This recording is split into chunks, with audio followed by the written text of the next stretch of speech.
Good evening. It is Monday, September 18th, 5:30 p.m. I call the meeting to order. Sorry. We have on the agenda first off to deliberate and act on approval for the regular meeting minutes of September 5th, 2023. Any corrections, suggestions, or changes? I'll take a motion to accept. I so move. Thank you, Tom. Second? I'll second. All in favor, aye? Aye. Okay, moving on. Deliberate and act on a major subdivision conceptual plan / preliminary plat submitted by Hamid, I don't want to mispronounce this. Yeah, what she said. And Hossein Mostagasi, thank you, for development of a 431 lots, single-family residential and 3 commercial lots subdivision to be known as Lakeway Estates. Property located at 3250 to 3330 State Highway 35 bypass, otherwise known as J.W. Pop Survey, ABC 179, 152.582 acres and 6.887 acres, City of Rockport, Aransas County, Texas. So I believe we have Representative Mr. Byers here tonight to present for Mr. Mostagasi. Okay. So it's your turn.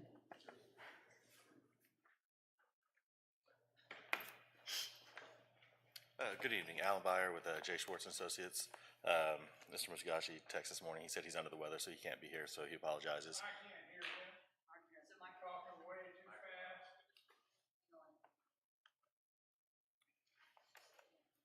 How about now? Are we better? Can you hear him? A little better. He's talking to you instead of back this way. Can he pull the mic a little closer to him? Where on?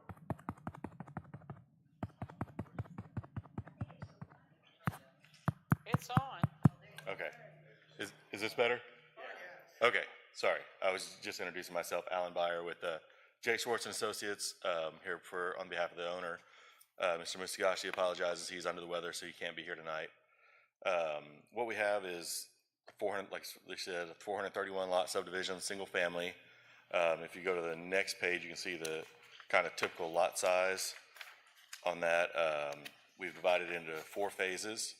There's commercial on the down on the bottom left there. There's an exhibit that shows the typical lot size, what we're looking at for buildable space. Single family. What are we looking at the typical lot size? Sir, let him do his presentation. Well, I mean, he's making it seem that we're seeing this stuff, and you can't see it on this. Maybe you could project it on the screen so we can see what the projected lot size is going to be. Yes, sir. Let him do his presentation and we can answer those questions. So again, the lot sizes were on the second page of the concept plan there. So if you go back, we'll be in 4 phases, a 4-phase development. So we're doing the first phase, and then we'll come back along and do the multiple phases as they come available. We've done the drainage calculations. You can see the detention ponds, a series of drainage that we will take water on the site, hold it, and then eventually release it at the final along the highway. And we have not done a tree survey yet. We're waiting on the approval of the concept plan because there are a lot of trees on the site. And so we want to make sure that the concept is approved before we spend the money for the tree survey to do that. But we will follow all of the tree regulations, all the requirements set forth, and I'm basically here for any questions that you guys might have. So just for clarification, I'm sorry, the blue on here, the big P dash lots, those are the ponds? Those are ponds, yes, ma'am. Okay.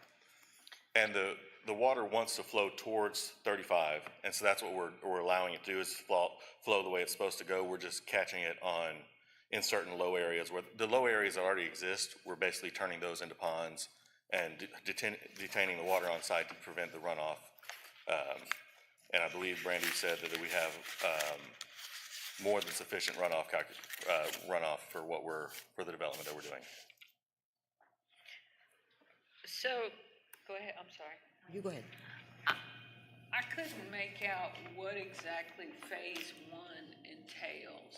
If you could clarify that, please. Can I step over there and show her on the Sure. screen? Sure.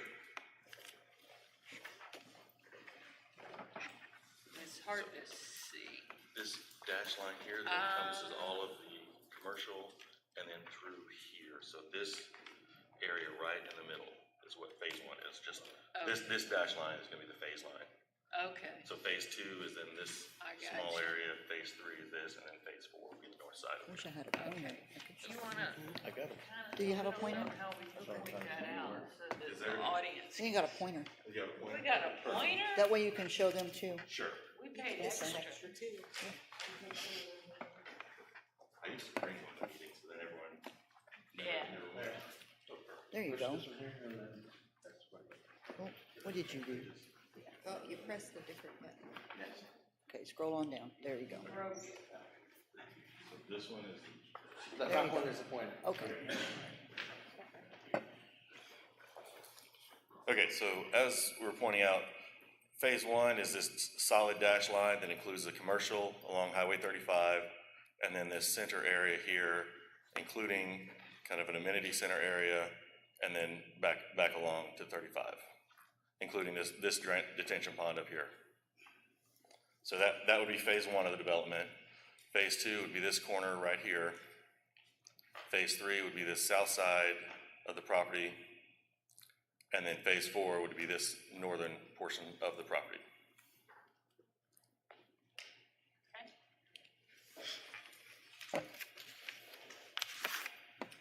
Could you elaborate on the average lot size diagram for the gentleman?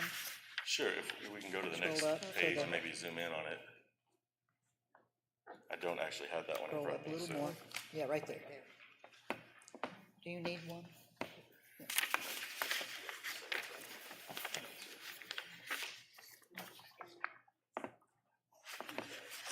Okay. Can you read that? 22 by 34. Okay, there we go. So, Good work. all right, so the typical lot size, can y'all hear me okay if I stand over here? Typical lot size is gonna be a 60-foot width by 120-foot depth, 5-foot side yard setback, 20-foot rear yard setback, and 25 front yard setback, which gives you a buildable area, 7,200 square feet, it looks like. 7,200 square feet.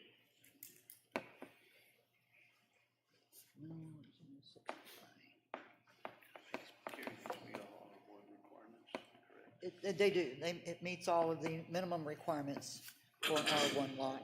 R1 subdivision. Yes. Yes, I'm sorry, I should have mentioned that. That meets the minimum requirements for the R1 subdivision. Have you considered doing these, leave the lot size the same, do zero lot line, put the house on one side, and give you 10-foot side yard on each one of them? You should be able to save some trees that way. Is that allowed under the R1? No, that would have to be a PUD or a variance. Right. We did not want to go through the PUD or variance process. We wanted to just follow the rules as they were stated. I'll be on that. Okay, I live at 201 Forest Hills, and I back up to this development, and 2 houses down from me, those people, every time it rains, they spend days pumping water out from their side and backyard where it's water stands all back out there now. Sorry, sir, would you come to the microphone and give your name and address so that we can get you on in the minutes?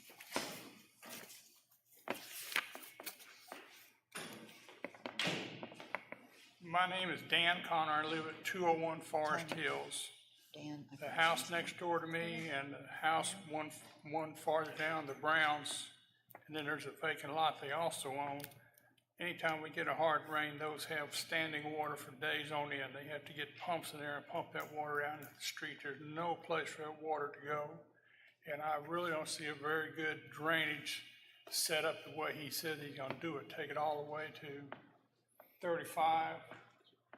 You know, that's a high spot, but how you gonna get, you gonna have to pump it uphill or what? Why don't you just do a 50-foot green belt between the existing houses and your new thing, and then take that water all down that green belt and take it out to Pearl, instead of taking it all the way to 35. The drainage plan that they will provide will be provided and stamped by an engineer, and it will be reviewed by the city's engineer to ensure that it meets all the requirements for drainage and that it does not cause an adverse effect on the neighbors. Well, it's been causing an adverse effect for years, and nobody's ever done anything about it. That's because the property has not been developed. Once It's the just property vacant. is developed, when someone comes in and wants to develop the property, they have to bring us an engineer designed drainage plan for the property to ensure that it will drain properly, meet the requirements of the city's ordinances, and not cause an adverse effect on the neighbors. Are there any citizens sitting on any kind of review committee to oversee the city's actions on things like this?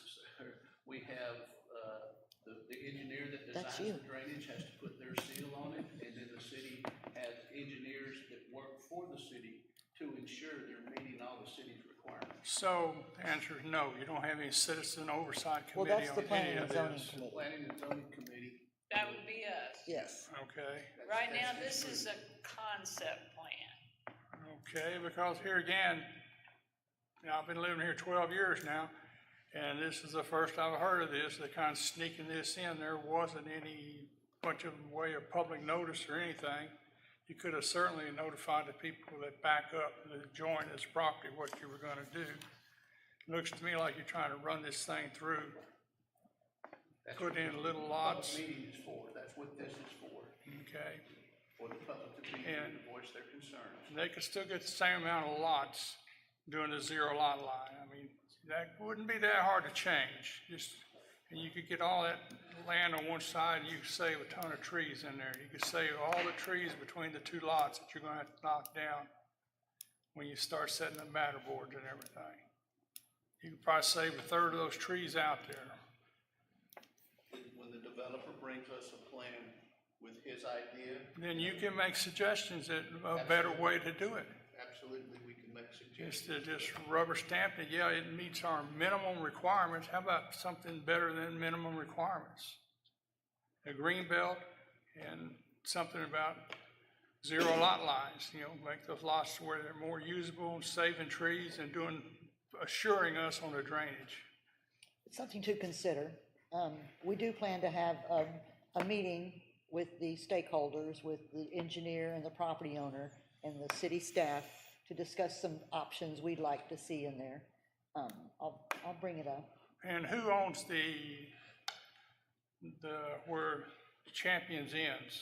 Where there's now an easement, or there's a 50-foot, you could put a house. It's a dedicated street right of way. Does it have to be? Do you need Well, it already is. do you need 540 cars coming in and out through there every day, going through everybody's subdivision out there 2, 3, 4 times a day, average 2.5, Well, from 3 what I can cars? tell, it's not a main entrance. The two main entrances are off the highways. Everybody right now turns in on Pearl, and comes all the way through the subdivision to get over 35. Well, it They is- don't have any business out there to start with.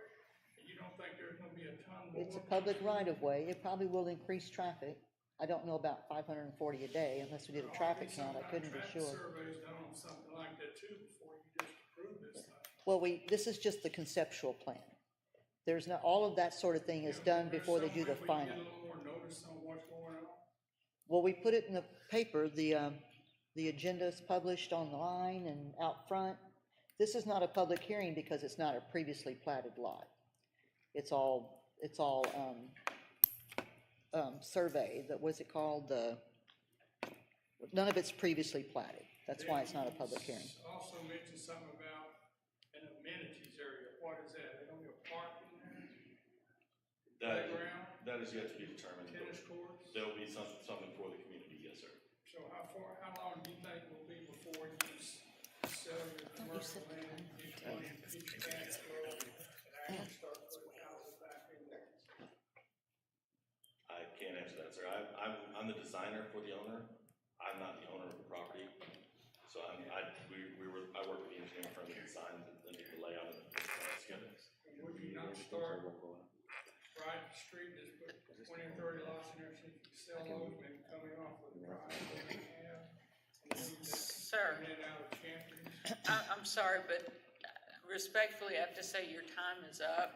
Okay, thank you. Thank you. Thank you, Mr. Connor. Can I make a statement here? I understand the gentleman's concern. I live in the country club. I served on the stormwater board with the county. And the concern is Highway 35 bypass, when it was built by TxDOT, created a dam. And everybody that's been here for a while knows that the water flows the other way to Copano Bay, that area. The culverts underneath the highway are not maintained by anybody. Not the city, not the county, not the state. They're plugged up. They've been plugged up since Hurricane Harvey. That's the concern. Forget its development. It's going to flood. I played golf back there yesterday, and we haven't had any rain, and the quote retention pond right back there is still full. So let's get that elephant in the room on the table. That's my comment for now. Thank you. We have another gentleman. If you would come up and state your name and address, and you have 3 minutes to speak, sir.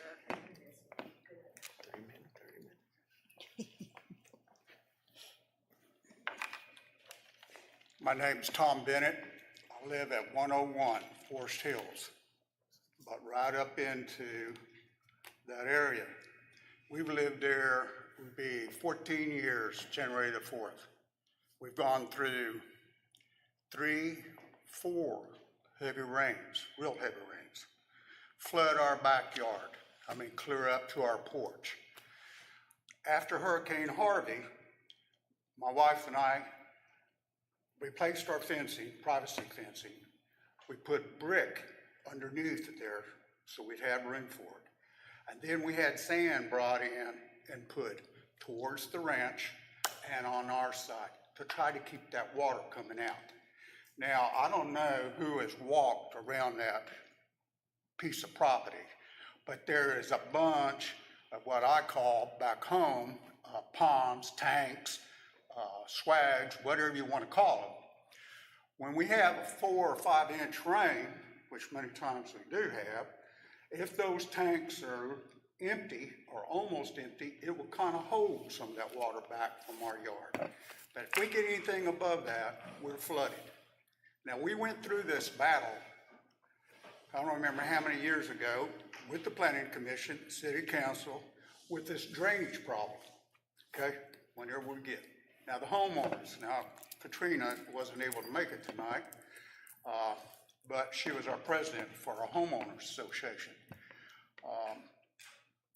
They brought in, I believe, about 6 dump truck loads of sand because they have a double lot to try to keep the water from coming in. We as neighbors was used to their water running down our street because they use PVC pipe with a pump to try to keep it out of their area and flow it down the street, okay?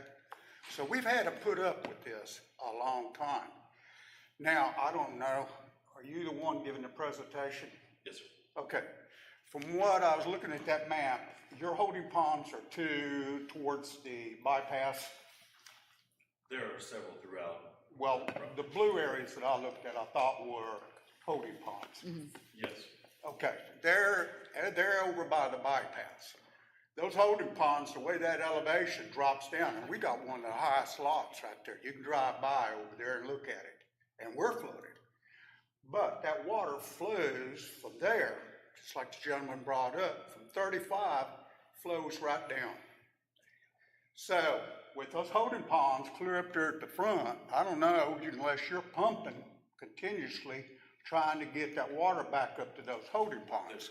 There's a holding pond back here on the backside. I know that's right in the middle. This one on the south side, smaller one here, and then up towards the front. Bring the corner on down. Up a little. All of that area right in there, even though you got those holding ponds up there, you're going uphill to get to those holding ponds. believe me, I'm right, because I've been over that property numerous times, okay? So unless you're pumping uphill, get that water somehow off the streets and the gutters and all, it's going to come right on down in that part of the country club, starting with us. Thank in Forest you. Hills. I'm sorry, you 3 minutes. I let you go over and. Okay, I realize this is planning, but I wanted to give my input, because I have lived here and I've had to put up with continuous flooding. We appreciate it. Thank you. I don't know where everybody lives. You're welcome the next time a big rain comes, before they get this all approved, if we have one of the big tropical depressions come in, you're welcome to come over to my house. Thank you. Thank you, sir. Thank you very much. Yes, ma'am. Oh, Address some of those. yeah, can you, hang on. I just want to Can I just make one real quick comment? please. If you'll state your name and address, ma'am. Donna Bennett, 101 Forest Hills. The only thing I want to add to what he had to say is there is an underground river, from what we understand, that flows underneath this property. So you're always going to have an issue with the water table. So that needs to be taken into consideration. Plus, the people in the country club that live on Champions, I do know that they had flooding this year just from the rains we had this year. You take all that concrete, you let it flow down the road, and we're gonna have big issues. Thank you. Thank you. Go ahead. Okay, we obviously have not done the full construction plans for this project. We're still at the planning phase. That being said, as we go through the construction process, we cannot block drainage. We cannot create a dam that prevents water from coming onto our property if that's the way that it goes. We have to allow for drainage. We have to allow for these calculations. We have to grade the streets so that water does flow into the ponds. We have to do that. That is on us, and we will do that. We will make sure the drainage flows. We will have an engineer signed report or plans that show that we will drain the property and not create flooding issues upstream. That is our responsibility. That's what we will do as the engineers on this project.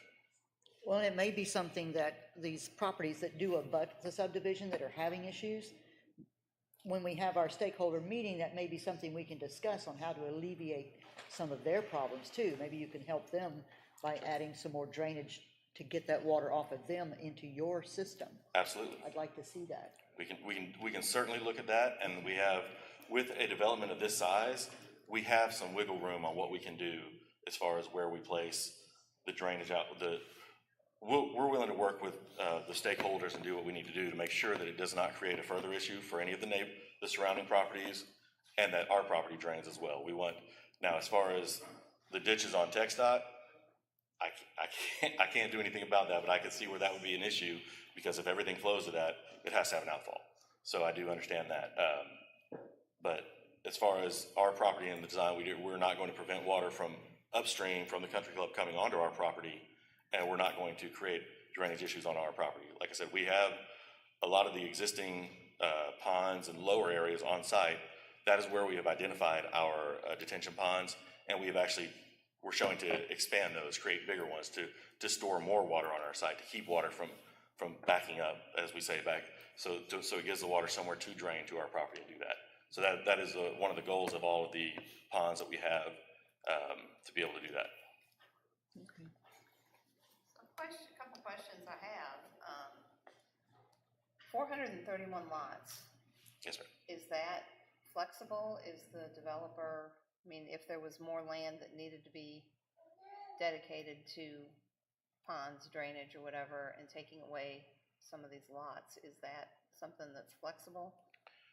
It's a working number. We can move some things around. It's not, if we don't get 431 lots. I can't speak for him exactly on what he wants to do, but if we need to move a lot or two around or erase a lot, we can certainly do that. So when you guys start working on the drainage plan, if this is absolutely not workable with the drainage, then he would come back to us with an amended plan? Is that? Modify that, so when he comes back with the final plans for each phase, that will be amended. Like, I don't know how many lots are in phase one, but if the drainage doesn't work and he has to alleviate some of the lots,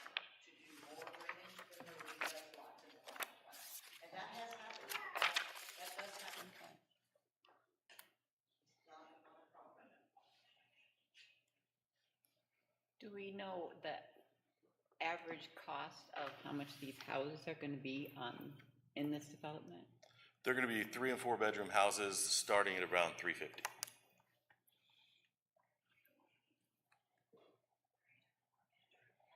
You represent the owner?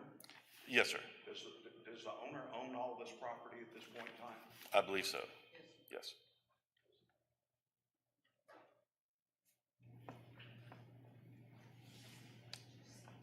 Anything else from people? You had a comment you were supposed to read. Yeah, is there anybody else out? I'm sorry, sir, you. Is there anyone else that wishes to speak? Hang on. Just, if there's other people, and we gotta give other people a chance. Will you be at the stakeholders meeting? Either I will or Brandy Carl is the engineer on the project. She'll be there. One of us, yes, will absolutely be there. If not both. All right, I comments, but I'll say it. Yes. Yes. If you'll come up, give your name and address, and you got 3 minutes, Adelaide. My name is Adelaide Marlette, and I live at 456 Augusta. I had a couple of questions about this. Is there anything more that you can tell us about with arrows and things that show us which direction the water runs?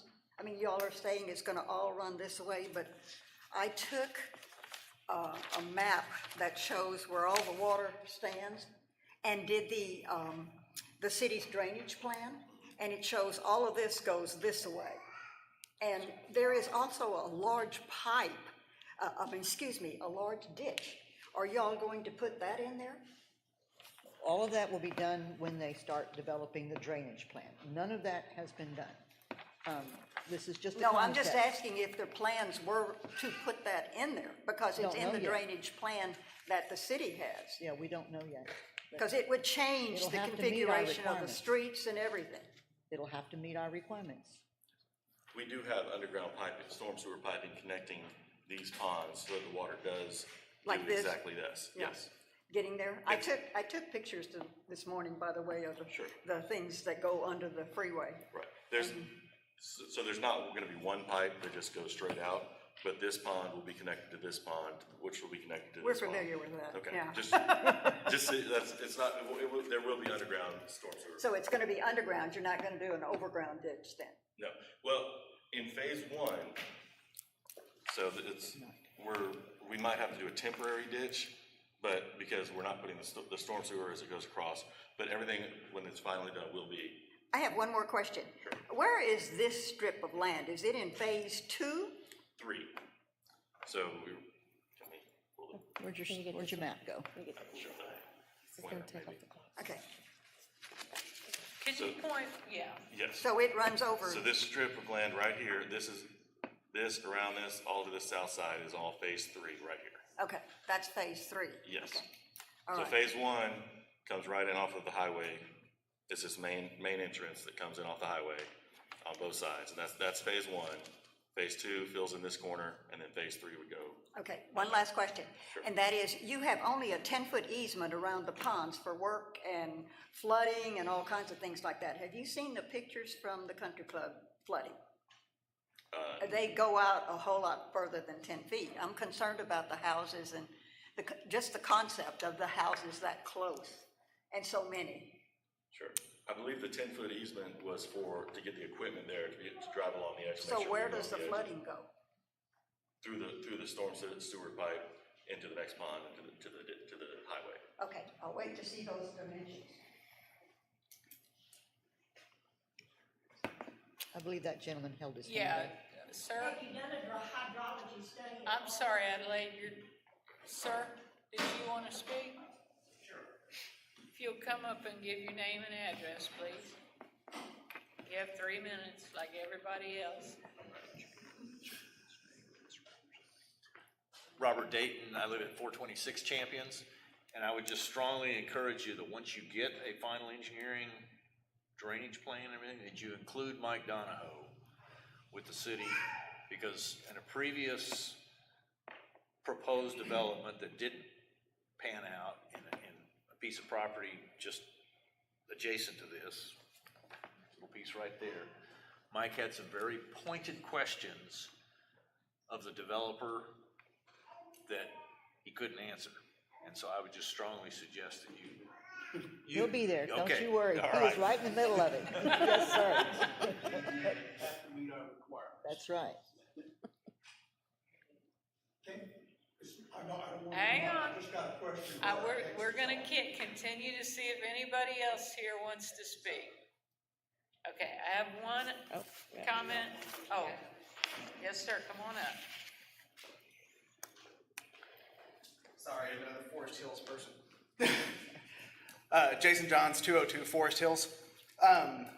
My question primarily, I know I heard Mr. Connor bring it up.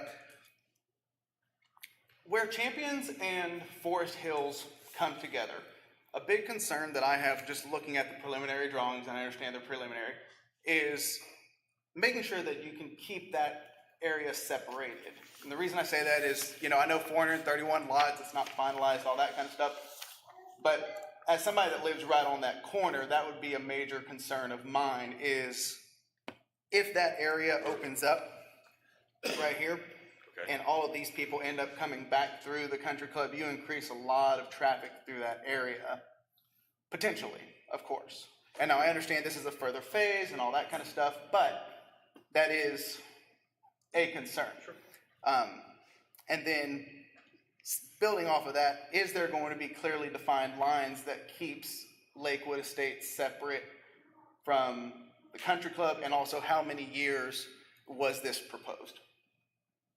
That's everything. Okay.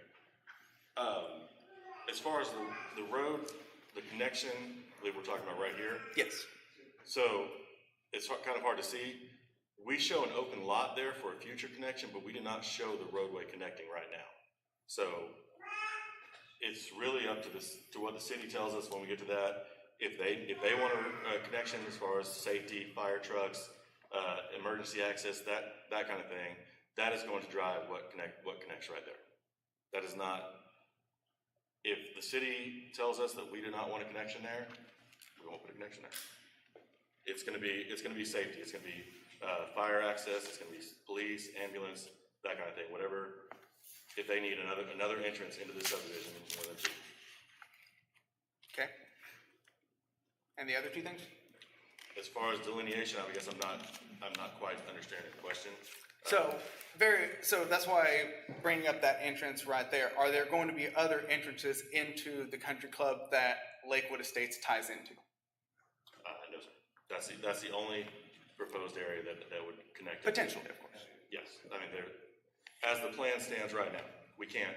Understand. If something changes and someone says, hey, we need to put a road here, we're not gonna do that on our own. But if the city directs us that we need another entrance somewhere, we're the mercy of the city on that one.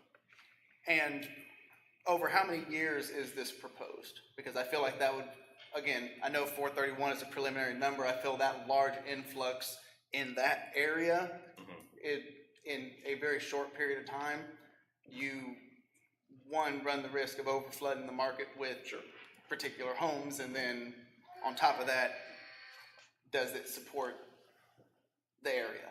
As far as I know, the plan is to build phase one and see how that goes, how successful it is, and not start on phase two until phase one is done. And same thing, keep going until definitely not oversaturating the market, not just building 4 phases because there's time. There's no time frame on phase 2, phase 3, phase 4 at this time. So phase 1 then, what is your proposed timeline? I know I'm over, but that didn't answer. Yeah. I mean, as soon as we can get plans approved, I think they want to start breaking ground on phase 1. So if everybody approved today, well, I know, it's a prelim here. I'm just saying, if it was approved today, how long would you think it would take for phase 1 to be complete? We still have construction plans to put together. We still have the tree survey to do, the tree plan. There's a lot of moving parts that it's really difficult to say. You got at least 4 to 6 months. At least 4 to 6 planning months before we're and plan review. looking at approval. Right. So you're thinking a few years to be complete with phase 1? Would that be it? Possibly. I don't want to be pinned down on anything like 2 that. to 4. Hey, it's just best guess. Sure. No, let's say for starting, we're looking at minimum 6 months before we could get started. And, okay. Thank you. Thank you. Thank you. Yes, ma'am. So the entrance, the only entrance at this point is off from the bypass. No, there's also one off of Pearl. 2165. But there is an entrance off the bypass. Yes, the main entrance and the entrance for phase one will be off of the bypass off And 35. they have to go through TxDOT to get that approved. Okay, all right, that was gonna be my question, because, you know, we all know about people going from 0 to 75. Right, Yes, On the bypass, right. but that's TxDOT. yes, that's a separate permit. We have to get a TxDOT entry permit for that and go through their process. Okay.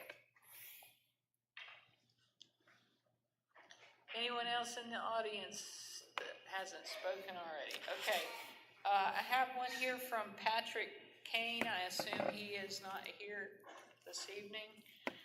His address is 1123 East Cedar Street, and his statement is, two things aren't clear from the agenda packet. One, does this development have to go in front of the city council for final approval? Two, what impact fees and/or contributions will be required of the builder? I'm concerned the taxpayers of Rockport will end up subsidizing this development due to out-of-date impact fees.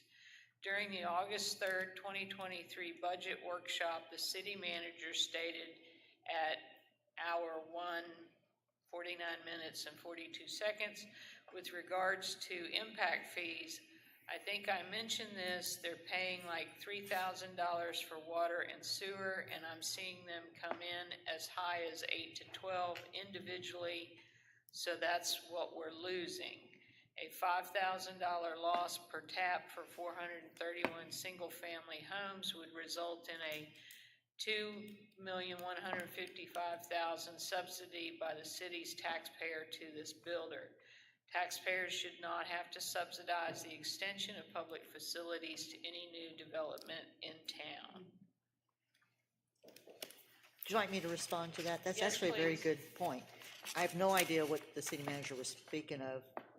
I don't think it was impact fees, I think it was taps. But the tap fees, and yeah, we were losing money, but those have now been increased and approved to meet our cost plus a little bit for administrative. So we don't lose money on those anymore. The impact fees, yes, need to be updated, and that process has started. And I feel certain that by the time they start building and paying impact fees, it will be done. Now, will they go up? I'm assuming they will, but you don't know. It Right. depends on the study and how much the LUE cost ends up being. But I have no way of knowing that until the study's done. So that's a good point. I'm glad people are thinking, but in no way will we let taxpayers pay for developers' costs. No. Not happening. No, No, no. not gonna do it. Okay, sir, I think you had a. If Could you come up if to the could come up- microphone, Yeah, please? because we have to record everything, and we can't do that with you back there. Thank you. Okay, their representative basically said, we're gonna do unit one, we'll do the drainage, then we'll do unit two, and we'll worry about the drainage there. We don't even know if this is gonna work when you get through with it, and it might take 6 or 8 years, 10 years. Why can't the developer put up some kind of performance bond in escrow to guarantee that all that stuff's gonna work? The engineers may say it's gonna work, and we don't know until we see several big rains, tropical storms. We're not gonna know if any of this is gonna work or if the whole thing needs to be redone. And there's no reason why they're gonna probably put up a performance bond to put the streets and utilities in, why they can't put a performance bond that they will go back and take care of that, guaranteeing it. They can buy that from an insurance company, it might add $1,000 a piece to the price of the lots. Whatever it is, we need to be protected and not get stuck holding the bag on that. And what happens if my house gets flooded when they did something wrong? We need some kind of fund that we can collect our money from. They put this in and hit the road, sell their lots, and they're gone. We need something to protect us, an insurance policy or something. Thank you, sir.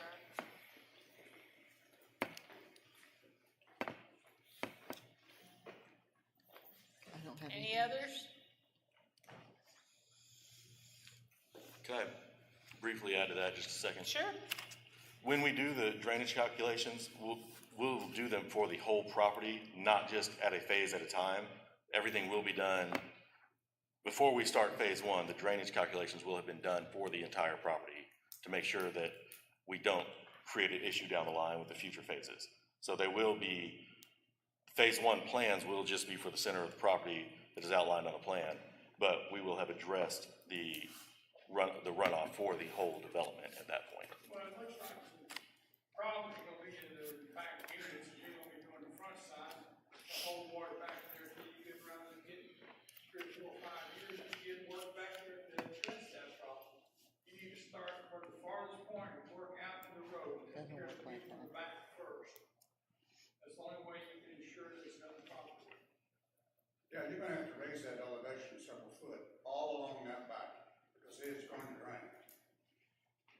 And again, my invitation's wide open. If we have a tropical depression that drops about 9, 10 inches, I would love to see anybody come out to the house and see what we have to do with it.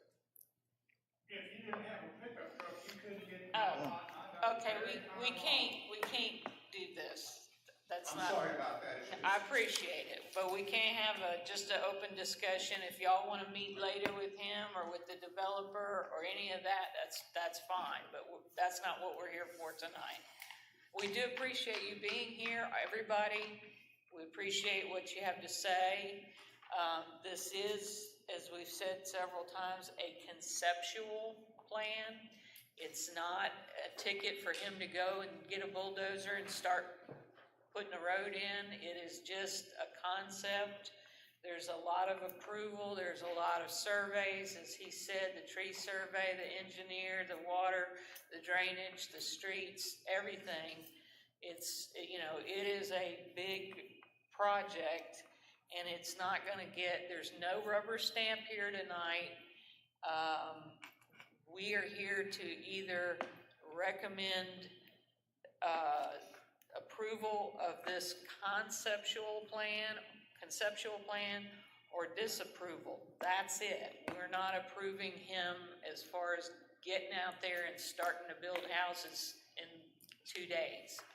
So I hope everybody understands that that's what we're here for tonight. Anybody else up here or the staff? I just have one detail clarification. Okay.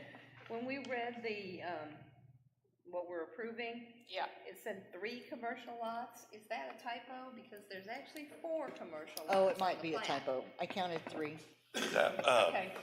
So that should From the be- original plan we submitted, we did not have the entrance along Pearl Street. And Yes. so that was one commercial property. Yeah, that cut it in 2. When we added that for the comments So from the for city, clarification, it really is 4 separate. it is 4, yes. That 2 and 3 used to be 2, and we divided into 2 separate ones for that entryway. I should have changed my presentation. Sorry.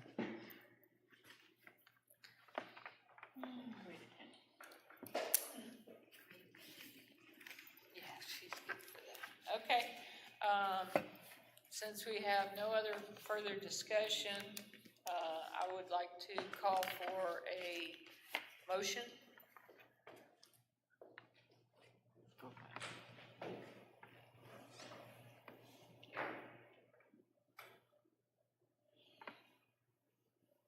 Are you looking for a motion to adjourn? No, it's not that easy. Okay. That comes later.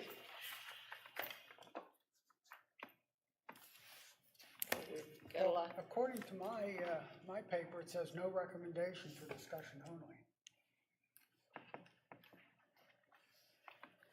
Deliberate and act. Oh. That's, yeah. That's item 4. We're on item 3.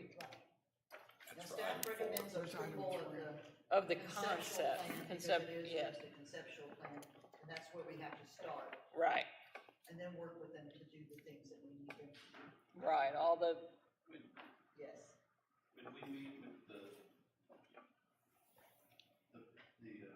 engineer for this project and the developer on this project, the other stakeholders, listening to everybody here, we have pre-development meetings, and we bring in all the stakeholders, which will include TxDOT, because the drainage involves It's an the issue. TxDOT right-of-ways and such.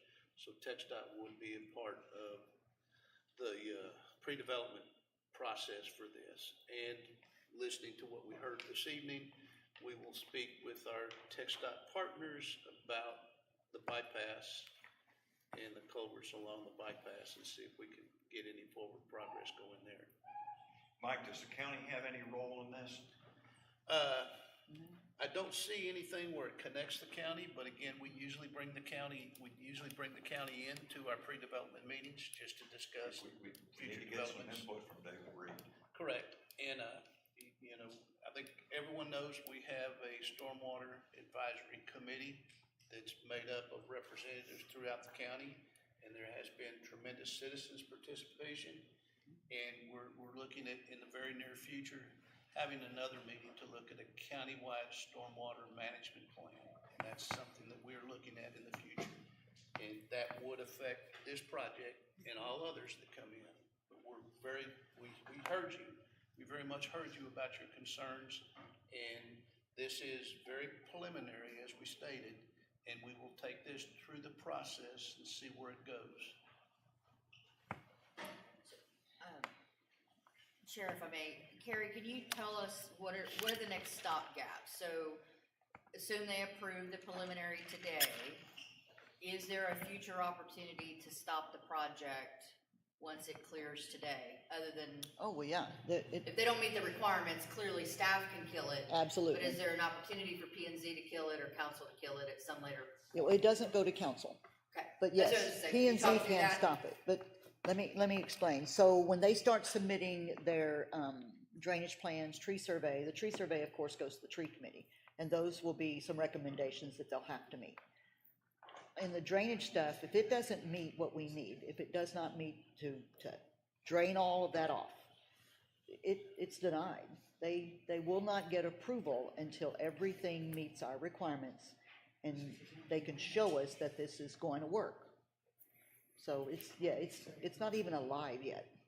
It's just a concept.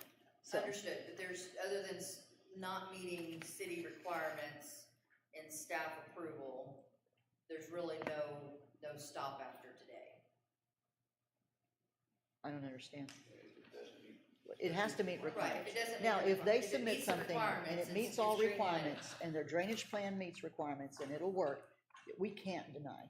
That's a takings. Understood, Okay. I'm not arguing it, I just wanna make sure it's clear, because I think Yes. that's where some of the questions that I've seen have come I got you. from on that. So approval today essentially green lights the project, assuming they meet their requirements and their due diligence.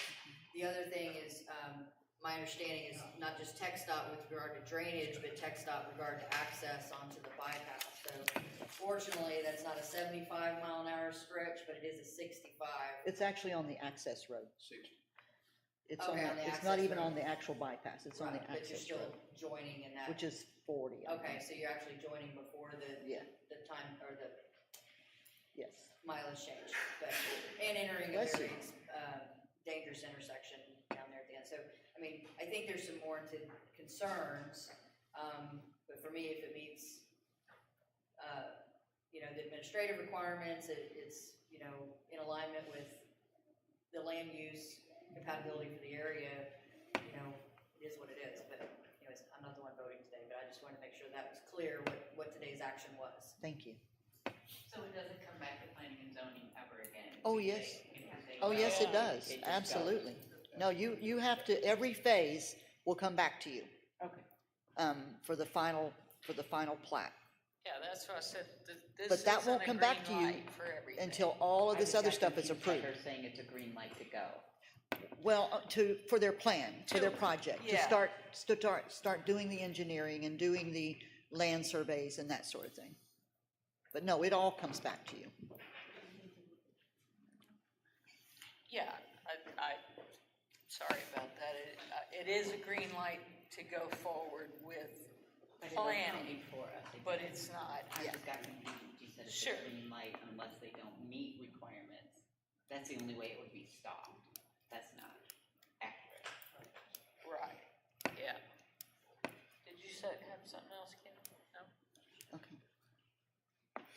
a motion we approve. So we have a motion to approve the conceptual plan preliminary plat. Do we have a second? I'll second it. So let's do a call. Thank you. So we have a motion to approve the conceptual plan, and I'm gonna call Ms. Patty, Yes. Ms. Kim, I'm not comfortable enough with it, I'm gonna have to go now. Ms. Ruth, Yes. Mr. Rick, No. Mr. Tom. Yes. So we have a 3-2 vote. It passes with a 3-2.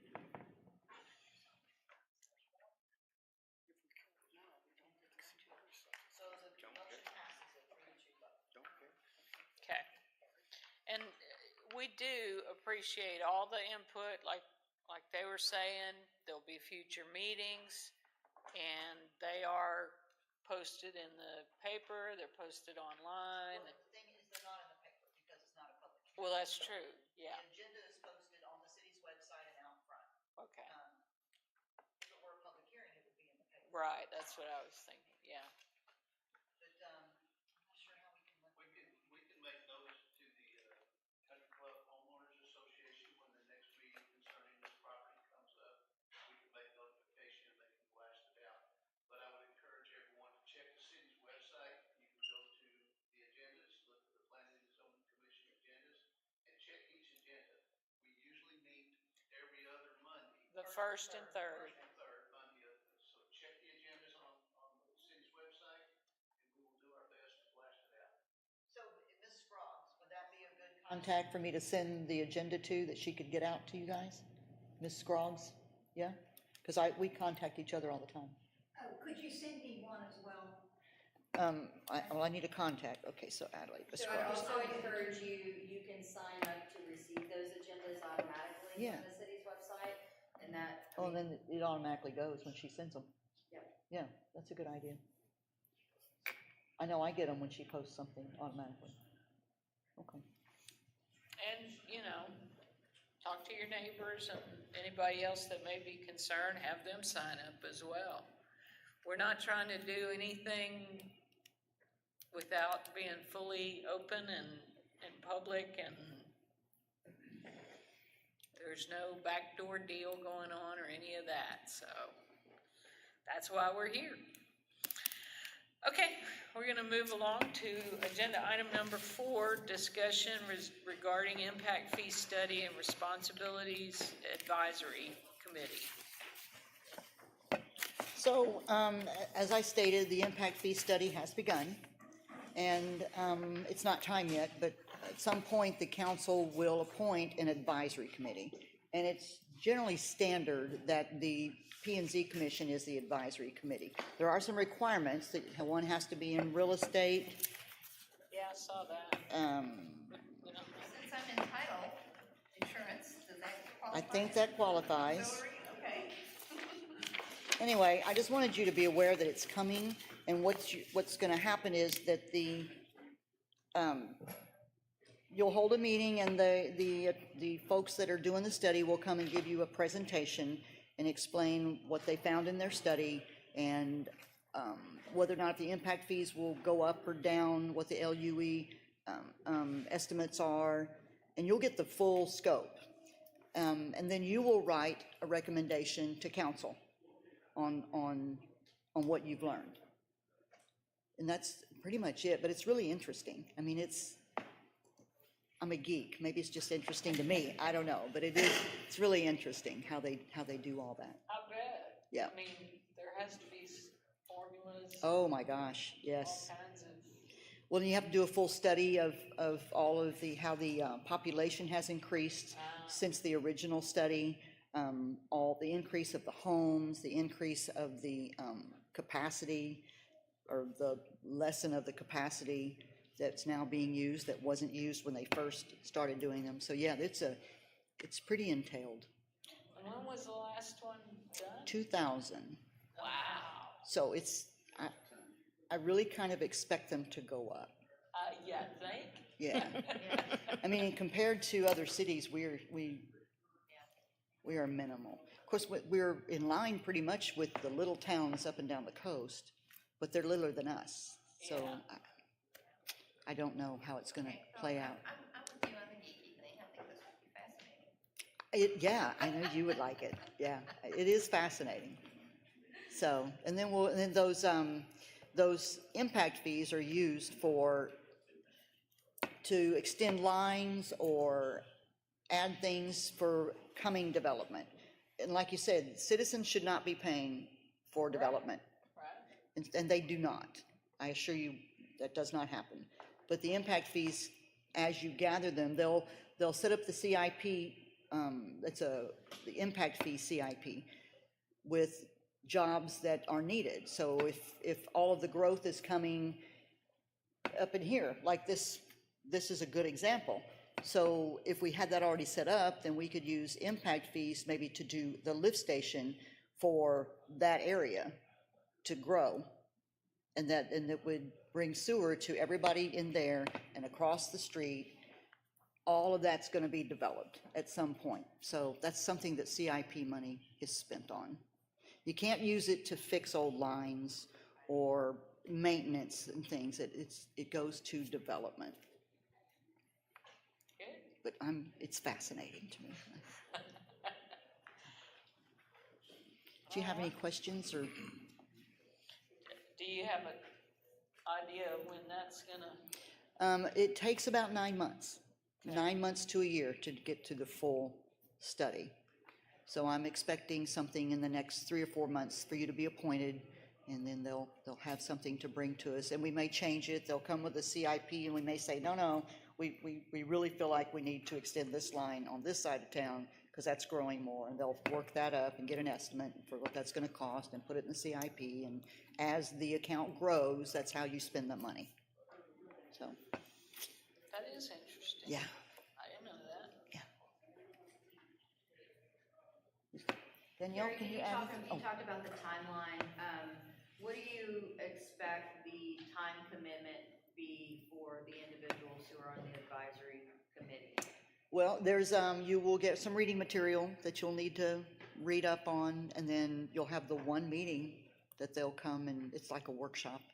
They'll come and present it all to you, and that's usually a couple of hours going through it, and then you would work up your response, and then I'll type it for you, and Ruth will sign it, and we'll present it to the next council meeting, and possibly show up to council and kind of give a report. So is the desire that all members of P&Z be appointed to the advisory committee? Yes. And then potentially additional members if we don't meet the minimums on some of the Yes. requirements? If none of the members on the P&Z are real estate or construction, because I think you have to have a construction person also, then they can appoint an additional person to the advisory committee. And so would we be looking at P&Z to make those appointments? No, council makes those appointments. So, Looks like the code here that you gave us says must be representatives of the real estate, development, or building industries. So. it's good to have a builder, I was gonna say, it's good, it would be good to have more, a developer, something. yeah. That works in that world, so. Warren is a developer, he's a builder, Yeah, so, true, I mean, he doesn't develop new subdivisions and stuff, but he's a builder. yeah. So, but they could appoint an additional member if they choose to. So Carrie, I guess for you all, I mean, if you don't want to be on the advisory committee, probably need to be having that, have that conversation with yourself and with Carrie, if for some reason your time can't commit to the project. That's why I wanted you to really hone in on how much time is this. Yeah.